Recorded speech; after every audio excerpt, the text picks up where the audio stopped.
baik berarti ketinggalan ya.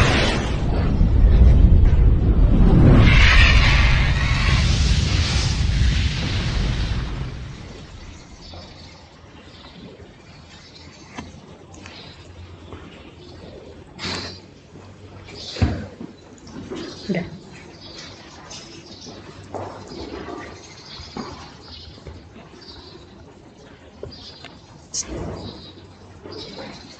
Oke, Assalamualaikum warahmatullahi wabarakatuh. Selamat pagi menjelang siang. Apa kabar anak-anakku semuanya di rumah? Mudah-mudahan kalian semua dalam keadaan sehat walafiat.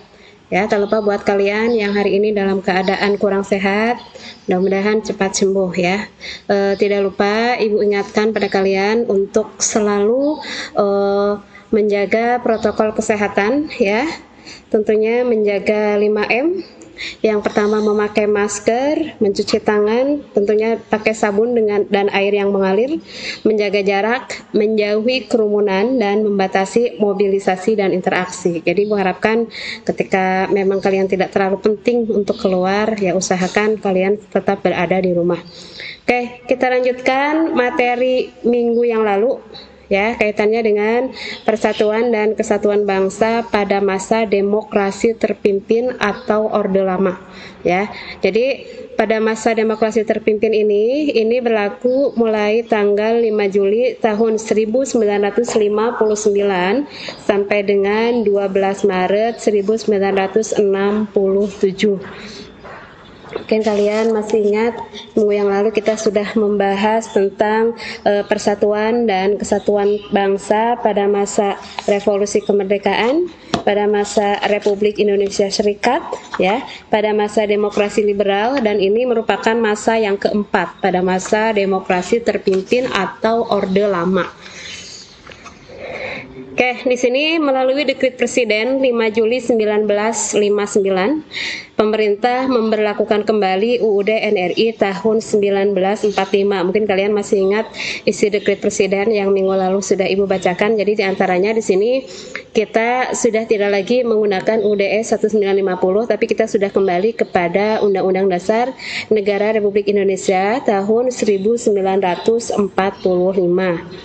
Sistem pemerintahan yang dijalankan ya pada masa ini yaitu menggunakan sistem pemerintahan presidensil berdasarkan Pancasila dan UUD tahun 1945. Ya, berdasarkan sistem pemerintahan ini ya, presiden itu menjadi kepala pemerintahan dan penyelenggara negara ya, atau sebagai kepala negara. Oke, berikutnya di sini akibat kekecewaan dari pelaksanaan demokrasi liberal ya pada periode sebelumnya, di sini Presiden Soekarno mencetuskan konsep demokrasi terpimpin. Jadi dari demokrasi yang sebelumnya dirasa kurang berhasil diterapkan, sehingga di sini ada rasa kekecewaan sehingga diganti dengan konsep demokrasi terpimpin. Oke, pada mulanya ide demokrasi terpimpin itu merupakan demokrasi yang dipimpin oleh hikmat kebijaksanaan dalam permusyawaratan perwakilan ya. Jadi sesuai dengan Pancasila ya. Tepatnya di sini sila keempat. Jadi pada mulanya ide demokrasi terpimpin yang ada ya itu seperti ini. Jadi diharapkan demokrasinya itu ya merupakan demokrasi yang dipimpin oleh hikmat kebijaksanaan dalam permusyawaratan perwakilan. Namun dalam pelaksanaannya ya demokrasi tersebut bergeser menjadi dipimpin oleh presiden. Jadi tidak lagi dipimpin oleh permusyawaratan perwakilan atau berdasarkan keinginan rakyat ya, tapi di sini menjadi dipimpin atas keinginan presiden, sehingga banyak sekali ya terjadi penyimpangan terhadap Pancasila dan UUD 1945 ya, karena konsepnya itu sudah berubah ya. Penyimpangannya apa saja ya yang terjadi pada masa ini? Oke, diantaranya kalian bisa yang memegang buku paket di rumah, kita perhatikan bersama-sama ya beberapa penyimpangan yang terjadi selama Orde Lama atau demokrasi terpimpin diantaranya yang pertama adalah membubarkan DPR hasil pemilu diganti dengan DPR GR atau DPR gotong royong yang mana anggotanya itu diangkat dan diberhentikan oleh presiden. Yang berikutnya adalah membentuk MPR sementara yang anggotanya juga sama ya, diangkat dan diberhentikan oleh presiden. Berikutnya, penetapan Insinyur Soekarno sebagai presiden seumur hidup. Ini jelas merupakan sebuah penyimpangan ya. Berikutnya, membentuk Front Nasional. Di sini anggotanya berasal dari berbagai organisasi kemasyarakatan dan organisasi sosial politik yang ada di Indonesia. Ya, di mana pembentukan FNI ini ya atau Front Nasional itu melalui penetapan presiden. Berikutnya, terjadinya pemerasan dalam penghayatan Pancasila. Di sini Pancasila yang seperti kalian ketahui ya, seperti kita ketahui Pancasila itu memiliki 5 sila. Di sini silanya itu diperas atau dipersingkat lagi menjadi 3 sila atau yang dikenal dengan Trisila. Ya, dimana dari 3 sila ini atau trisila ini ya itu diubah lagi menjadi 1 sila yang dikenal dengan istilah Eka Sila ya. Mungkin kalian pernah dengar ya mengenai Trisila, Eka Sila ya. Itu bagian dari penyimpangan yang terjadi pada masa demokrasi terpimpin. Eka Sila inilah ya yang kemudian disebut dengan istilah Nasakom. Ya, kalian pasti ada yang pernah dengar dengan istilah ini ya. Nasakom itu merupakan singkatan dari nasionalis, agama dan komunisme ya. Itu salah satu penyimpangan besar yang terjadi pada masa ini. Jadi Pancasila itu diubah ya. Gagasan Nasakom ini ya, ini tentunya seperti tadi yang disebutkan di sini merupakan singkatan dari nasionalis, agama dan komunisme. Di sini ternyata gagasan Nasakom ini memberikan peluang ya untuk membangkitkan kembali Partai Komunis Indonesia. Ya, di mana PKI ini melakukan pemberontakan tepatnya pada tanggal 30 September 1965. Ya, mungkin kalian masih ingat dulu pemberontakan ini pernah terjadi pada masa revolusi kemerdekaan ya, tepatnya 1948. Namun dengan adanya gagasan Nasakom inilah PKI tumbuh kembali ya di Indonesia pada waktu itu. Ya, pemberontakannya sama dilakukan pada tanggal 30 September 1965 di mana pada pemberontakan ini menewaskan sekitar 7 orang perwira TNI Angkatan Udara. Ya, di sini PKI itu mempunyai posisi yang strategis ya, bahkan dominan di Indonesia pada waktu itu. Karena apa?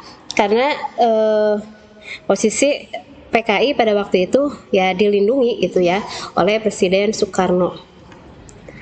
Oke, berikutnya persatuan dan kesatuan bangsa pada masa Orde Baru ya. Jadi dengan terjadinya pemberontakan PKI itu tadi berakhirlah masa Orde Lama atau masa demokrasi terpimpin ya, sehingga di sini kita berganti pada masa Orde Baru yang dimana di sini berlaku pada tanggal 12 Maret 1967 sampai 21 Mei 1998.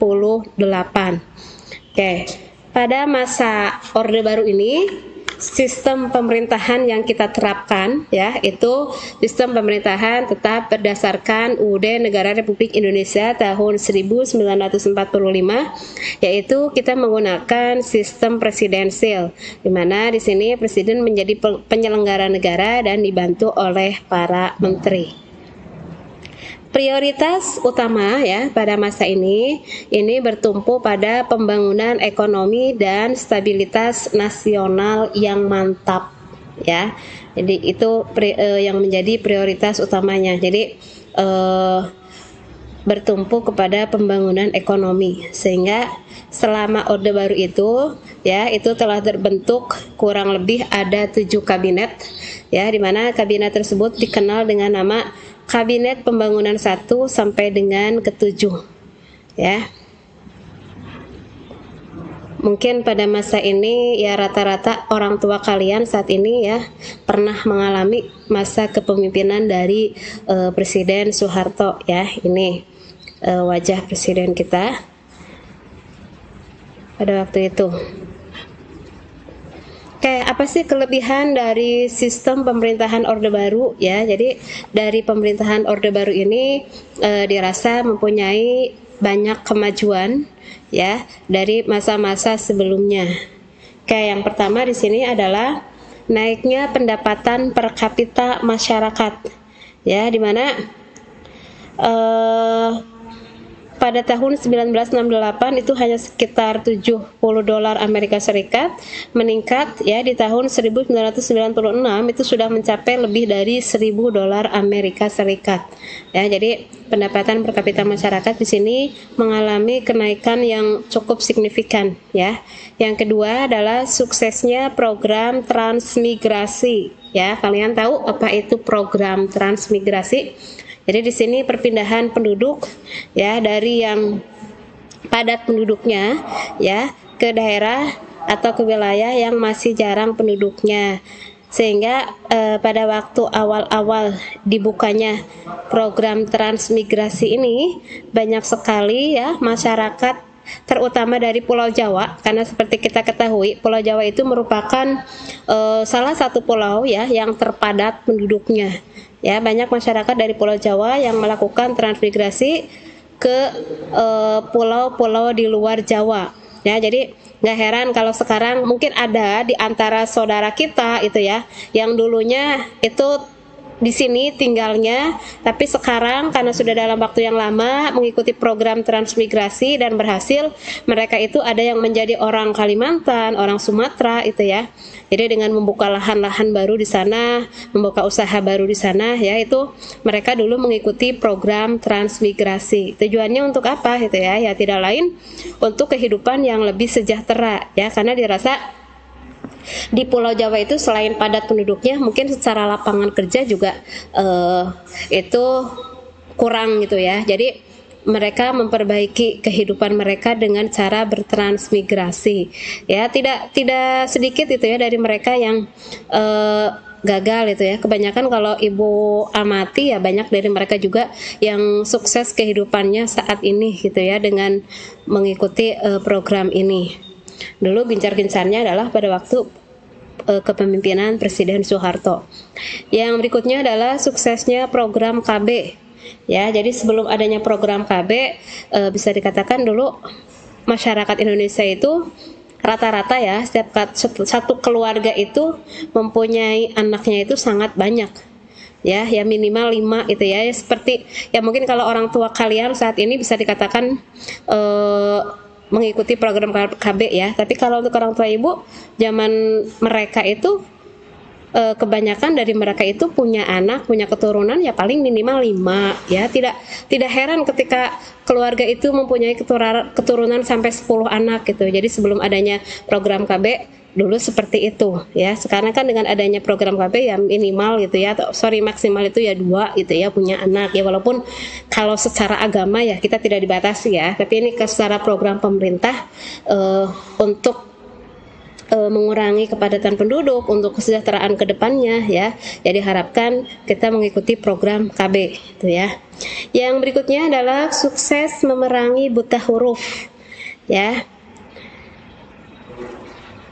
Jadi pada waktu pemerintahan Orde Baru juga di sini pemerintah berhasil menerapkan program untuk memerangi buta huruf ya. Dulu diantaranya ada CBSA ya, cara belajar ya untuk menghitung, untuk membaca itu ya. Banyaklah sekali dulu cara-cara untuk membuat masyarakat itu bebas dari buta huruf. Oke, dalam perjalanannya ya ternyata masih saja terjadi penyimpangan-penyimpangan ya. Di antaranya penyimpangan yang terjadi itu adalah seperti pembatasan hak-hak politik rakyat ya. Itu salah satu penyimpangan yang pertama, pembatasan hak-hak politik rakyat. Jadi hak-hak politik rakyat pada waktu itu masih sangat dibatasi ya, tidak seperti sekarang gitu ya. Jadi dulu tidak sebebas sekarang orang mencalonkan diri untuk menjadi kepala daerah atau menjadi presiden gitu ya. Atau jumlah partai juga bagian dari hak politik ya, itu juga sangat dibatasi. Pada masa ini kalau nggak salah partai itu cuma 3 gitu ya, dibatasi cuma 3. Jadi tidak sebanyak sekarang ya. Dalam pemilihan presiden pun ya ada pemilihan, tapi kemenangannya itu sudah diatur dan partai mana yang berkuasa itu pada masa ini ya. Jadi itu hanya settingan saja ya, dan kemenangannya siapa, sehingga tidak heran pada waktu pemerintahan Presiden Soeharto itu merupakan salah satu presiden yang paling lama menjabat ya. Kurang lebih Presiden Soeharto itu menjabat itu sekitar 32 tahun ya. Itu akibat adanya pembatasan hak-hak politik rakyat tadi. Yang berikutnya adalah pemusatan kekuasaan di tangan presiden ya. Jadi kaitannya dengan kekuasaan kenegaraan semuanya diatur oleh presiden ya. Jadi pada saat ini juga kebebasan pers itu sangat dibatasi ya. Jadi media massa ya itu tidak sebebas seperti sekarang ya, memberitakan tentang pemerintahan ya. Bahkan dulu kabarnya ketika ada media massa atau wartawan ya yang berani memberikan berita-berita yang tidak baik ya kaitannya dengan pemerintahan, itu biasanya banyak dari mereka yang diculik gitu ya, bahkan tidak tahu keberadaannya sampai sekarang itu mereka di mana, entah dibunuh, entah diculik atau diasingkan, tidak tahu ya sampai sekarang. Katanya ya yang pernah ibu baca itu masih ada beberapa anggota wartawan ya atau yang aktif di politik itu seperti itu, ketika berani dia itu membuat berita atau memberikan pendapat kaitannya dengan pemerintahan yang kurang baik gitu pada saat itu. Lalu penyimpangan berikutnya di sini adalah terjadinya praktek KKN dalam pemerintahan ya, korupsi, kolusi, nepotisme ya. Kalau saat ini ibu rasa praktek ini juga masih banyak terjadi ya di sekitar kita. Korupsi jelas saat ini Indonesia ibu rasa masih berusaha keras untuk memerangi korupsi ya, karena nyatanya para pejabat kita itu masih saja belum jerak ya. Terbukti dengan berita korupsi setiap hari itu bukan semakin berkurang tapi semakin banyak ya. Berarti kasus korupsi di kita masih dikatakan tinggi ya. Dengan adanya pandemi ini juga itu tidak membuat mereka surut, tidak membuat mereka untuk berhenti korupsi ya. Beberapa waktu yang lalu mungkin kalian pernah mendengar sendiri gitu ya, ada berita-berita yang kaitannya uang-uang, katakanlah itu yang seharusnya untuk rakyat ya, itu ternyata dikorupsi oleh pejabatnya sendiri ya. Berarti kasus korupsi di negara kita masih dikatakan cukup tinggi ya. Ya entah karena hukumannya yang kurang tinggi atau sistem pemberantasannya yang masih kurang tegas gitu ya. Ya kita nanti ke depannya mudah-mudahan KPK bersama jajaran lembaga yang lainnya, pejabat yang lainnya bisa bekerja sama untuk memberantas korupsi di negeri ini ya. Tentunya kalau kita melihat jumlah-jumlah yang dikorupsi oleh para pejabat itu sangat ngeri ya. Maksudnya jumlah uang itu sebetulnya bisa digunakan gitu untuk kesejahteraan rakyat Indonesia. Tapi mungkin karena ini sudah menjadi karakter di kita ya, sudah mengakar ya. Kayaknya kalau apa-apa nggak dikorupsi kayaknya bukan orang Indonesia gitu. Bakatku apa ya. Jadi karena memang sudah mungkin sangat mengakar ya, tentunya di kalangan tertentu ya, tidak semuanya ya. Bahkan kemarin ibu lihat di TV sempat ada usulan gitu ya, bagaimana kalau DPR itu membuat undang-undang, jadi di mana undang-undang ini nantinya akan menyita itu ya, menyita kekayaan dari para koruptor. Jadi korupsi ini jadi bukan lebih kepada harus dihukum mati, tapi lebih kepada bagaimana caranya ketika mereka korupsi itu, jadi semua aset kekayaannya disita. Jadi buat mereka itu sampai miskin, ya. Ya diharapkan dengan sistem seperti itu orang yang mau korupsi itu berpikir lagi, ya. Selama ini kan kalau kita lihat itu ya, untuk hukuman koruptor itu kan tidak terlalu lama, ya, sehingga ya tidak aneh gitu ketika mereka mengulangi lagi. Tidak lama, aset kekayaan mereka tidak begitu banyak yang disita sehingga mereka masih tetap kaya gitu. Jadi itu yang membuat mungkin pejabat yang lainnya juga mengikuti untuk korupsi. Belum lagi beberapa waktu yang lalu ya sempat terbongkar ternyata penjaranya koruptor itu ya banyak di antara mereka itu yang mewah ternyata penjaranya. Jadi ya itu mengundang mereka untuk melakukan hal yang sama. Oke, berikutnya di sini kekuasaan Orde Baru itu berakhir setelah munculnya perlawanan rakyat terhadap kekuasaan Soeharto. Di sini melalui gerakan reformasi, ya. Jadi akibat penyimpangan-penyimpangan tadi, di sini rakyat melakukan perlawanan ya terhadap presidennya, yaitu terhadap kekuasaan Soeharto. Gerakannya mereka dikenal dengan gerakan reformasi ya. Akhirnya di sini Soeharto mundur dari jabatannya tepatnya pada tanggal 21 Mei 1998 dan digantikan oleh wakil presidennya pada saat itu yaitu B.J. Habibie atau Baharudin Yusuf Habibie yang merupakan Presiden RI yang ketiga. Oke, berikutnya ini merupakan pembahasan terakhir ya. Jadi setelah masa Orde Baru berakhir dengan dilengserkannya Presiden Soeharto akibat perlawanan dari rakyat, ya di sini kita memasuki masa reformasi ya atau persatuan dan kesatuan bangsa pada masa reformasi. Tepatnya masa reformasi ini dimulai dari tanggal 21 Mei 1998 sampai sekarang ya, kita ada di masa reformasi. Jadi adanya pembaruan politik pada masa reformasi itu dapat dilihat dari berbagai kebijakan yang berhubungan dengan kebebasan berpolitik. Antara lain sebagai berikut ya, yang mencolok dari masa reformasi di sini yang pertama adalah kemerdekaan pers ya. Tadi kalau di masa Orde Baru itu dibatasi gitu ya. Kalau sekarang justru kita sangat merdeka ya. Cuma yang menjadi masalah saat ini saking merdekanya orang justru banyak yang mereka berpendapat ya, mereka menulis atau mereka menyampaikan opininya itu banyak dari mereka itu yang tidak bertanggung jawab ya. Itu yang disebut dengan berita hoax ya. Jadi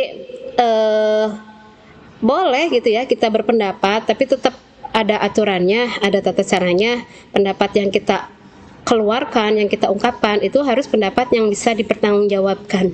Ya, jadi kaitannya dengan kemerdekaan pers juga ini tidak lepas dari kehidupan kita sehari-hari ya di media sosial ya. Misalnya Ibu ingatkan pada kalian ya, tolong ketika kalian memposting sesuatu gitu ya, ya entah itu menyindir orang lain atau apapun itu ya tujuannya, yang jelas ya kita tetap harus berhati-hati ya. Jadi ada pepatah yang mengatakan mulutmu harimaumu, ya Ibu rasa benar adanya gitu ya, dalam artian ketika kita mengeluarkan pendapat apalagi pendapat itu tidak sesuai gitu ya dengan keadaan apalagi ada unsur memfitnah misalnya ya, itu jelas mengundang masalah buat kita ya. Apalagi sekarang ada undang-undang ITE ya, dimana ketika setiap pendapat kita yang tidak sesuai apalagi merugikan orang lain ya, itu hukuman buat kita di sana menanti ya. Jadi tolong berhati-hati ya, walaupun kita rakyat bukan siapa-siapa, tapi Ibu yakin dalam kehidupan sehari-hari kita tidak terlepas dari medsos gitu ya. Kita tidak suka dengan pemerintahan, tidak suka dengan presiden, ya boleh-boleh saja silakan, tapi ungkapkannya itu, memberikan pendapatnya itu ya usahakan dengan cara yang bijak ya itu. Karena kalian masyarakat terpelajar, kalian sekolah, dari lingkungan sekolah, jadi usahakan berpikir kembali sebelum menulis hal-hal yang memang Ibu rasa tidak perlu lah, apalagi itu mengundang kebencian, mengundang fitnah atau apapun itu ya. Suka tidak suka kita dengan pemerintahan, mau nggak mau kita tinggal di Indonesia gitu ya. Jadi kalaupun kita memang tidak suka ya silakan sampaikan pendapat Anda secara bijak kepada presiden, harusnya seperti apa gitu ya. Jadi tidak perlu dengan menghina dan sebagainya. Oke, yang berikutnya adalah kemerdekaan membentuk partai politik. Ya, saat ini seperti kita ketahui masyarakat Indonesia bebas itu ya membentuk partai politik. Ya, bahkan dalam pemilu yang lalu ada PSI itu ya, itu di dalamnya itu khusus para artis. Ya silakan saja ya, karena memang kita berada di masa reformasi ya, selama memang memenuhi persyaratan berapa anggotanya ya dan lain sebagainya, itu boleh saja kita membentuk partai politik. Berikutnya, terselenggaranya pemilu yang demokratis. Ya, kalau Ibu rasa kalau kita bandingkan negara kita dengan yang lain, di Indonesia bisa dikatakan cukup demokratis. Ya, walaupun ketika misalkan ya jagoan kita, calon kita itu kalah, pasti terjadi katakanlah sedikit permasalahan. Tapi yang jelas Ibu rasa sih demo-demo yang terjadi di kita itu tidak seseram ya, tidak separah yang kalau kita lihat di luar negeri itu ketika mereka tidak menerima kekalahan itu luar biasa itu ya. Jadi sejauh ini kalau menurut Ibu ya, ketika melihat pemilu yang lalu masih dikatakan cukup demokratis gitu ya. Ya, wajar ketika tidak menerima kekalahan, yaitu hal yang wajar ya. Yang berikutnya adalah otonomi daerah pada tahun 1999. Jadi pada masa reformasi ini juga ini muncul adanya otonomi daerah ya yang dimulai pada tahun 1999. Dengan adanya otonomi daerah ini ya, ini yang memunculkan wilayah-wilayah baru ya. Jadi wilayah-wilayah yang merasa mandiri ya, itu silakan punya kewenangan untuk memekarkan wilayahnya sendiri, untuk berdiri sendiri ya. Contoh saat ini ya yang dekat di lingkungan kita sajalah, kayak Kota Banjar ya, itu sudah memisahkan diri dari Kabupaten Ciamis ya. Kabupaten Pangandaran juga sudah memisahkan diri dari Kabupaten Ciamis ya. Bukan tidak mungkin ke depan mungkin wilayah Banjarsari juga akan memisahkan ketika memang sudah betul-betul mandiri ya, karena untuk memekarkan wilayah, untuk memisahkan diri itu ya ada beberapa persyaratan.